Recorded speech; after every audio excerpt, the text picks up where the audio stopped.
The history of Yu-Gi-Oh goes like this. It started up in Japan at about the year of 1996, and that's when it was released in Japan. Now, the story behind Yu-Gi-Oh is it's based off of ancient Egyptian and Greek and many other different types of lore and legends. Well, for me, Yu-Gi-Oh started back in 2000 when I was living in Corona. I was actually with my girlfriend at the time, Jennifer, and she was watching, once again, 4Kids and Cartoon Network, and well, not Cartoon Network, but like the old Saturday morning cartoons. And that's when I first saw the very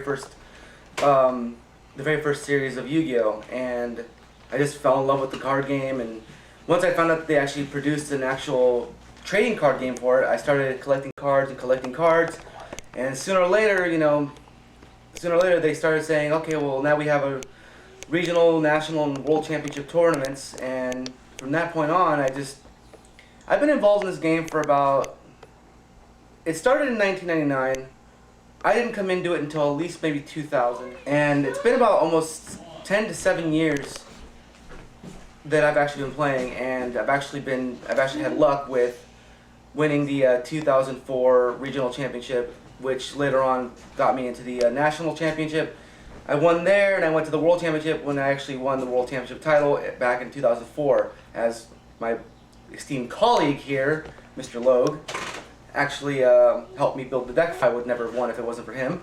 So props to that. And anyway, yeah, that's pretty much how I got into it, and I've played it ever since. The regional championship is held every once or twice a month in Anaheim at the Anaheim Convention Center. Nationals can be held anywhere out of state, between Colorado and so on, etc. Then there's the World Championship, which is actually held somewhere in Japan. It can change, depending on the year, but since Yu-Gi-Oh that's Yu-Gi-Oh's home, is Japan. It was founded and made in Japan. They figure it's only fitting that every once in a while it goes back to Japan. I attended the 2012 regional championship, where I actually placed within the top 8. I got the first place spot and earned my invite to the national championship of this year, which will be held sometime in April. It's time! Standard rules apply, 3-round tournament. The best man win. To determine who starts, it's either starting by flipping a coin or rolling a 6-sided die. Nowadays, there are Yu-Gi-Oh apps you can download on your phone. It starts out with 8,000 life points as seen. I've already shown her once. And the result of this has to be where one of us drops down to 0. We'll show you the results after.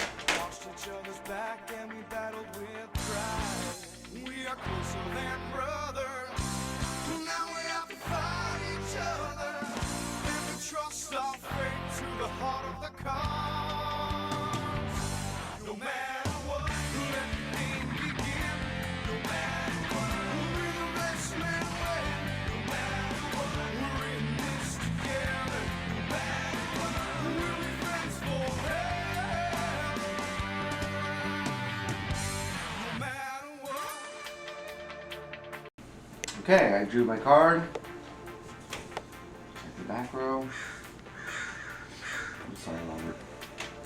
Summon Rescue Rabbit. I can banish this card to special summon 2 normal monsters from my deck and special summon them directly to the field. Which, in this case, I'm going to bring out... Oh!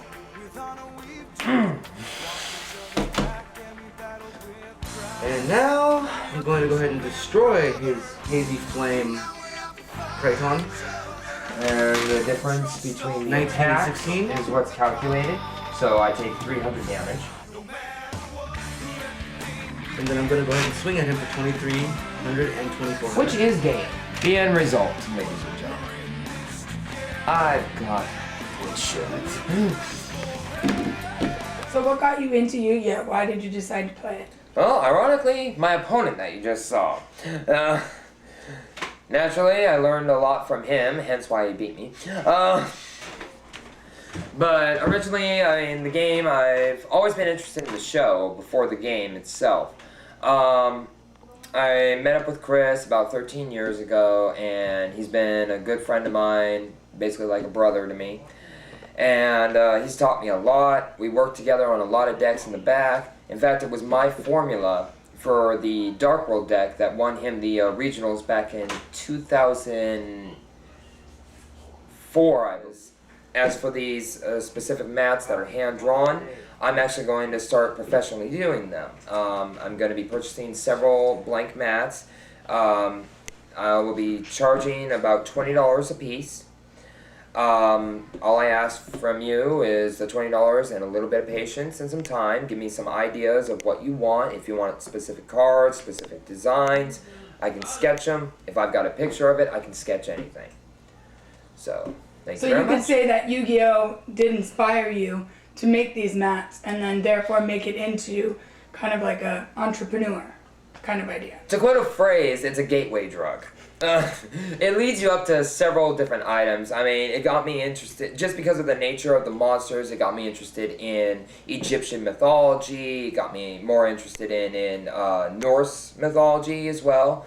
The Viking gods as well are incorporated into this game.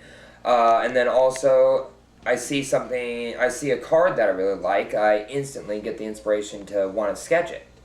And just see what I can do with it, if I can improve it, if I can add the shading, and I have a very creative mind. Well, the shop I go to is called Magic of Monsters. It's in Mission Viejo off of Geronimo and Via Fabricante.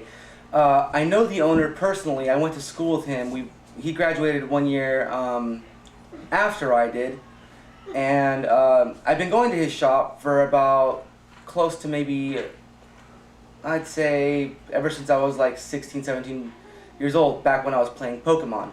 And I knew his father really well, and I went to school with him. So his father pretty much got too old to run the business and handed it over to his son, Kevin Tom. And what I do for looking for specific cards, he usually gives me really good prices, and because we're friends and all stuff, he gives me really good deals. And I like it because it's a large atmosphere, the people are nice. Lindsay Mitchell. He's been out of the game for a couple of years, am I right? 4 years. 4 years, and he's just come back recently in. So, Lindsay, how has the game changed since the different times? The last time I played was when Crystal Beasts were coming out. Still did not know about synchros or XYZ summons. And my friend that I work with, he just got me back into playing. And when he just showed me all of that, it was overwhelming, but it wasn't too hard to catch up to. You just got to basically learn, read a little bit online, and I got it like that. Do you feel that these changes have actually improved the game, and in what ways? Oh, most definitely. It's like there's more to do. Instead of just, I can sacrifice summon, I can just do a lot more, and it takes longer turns usually than just 1 second, go.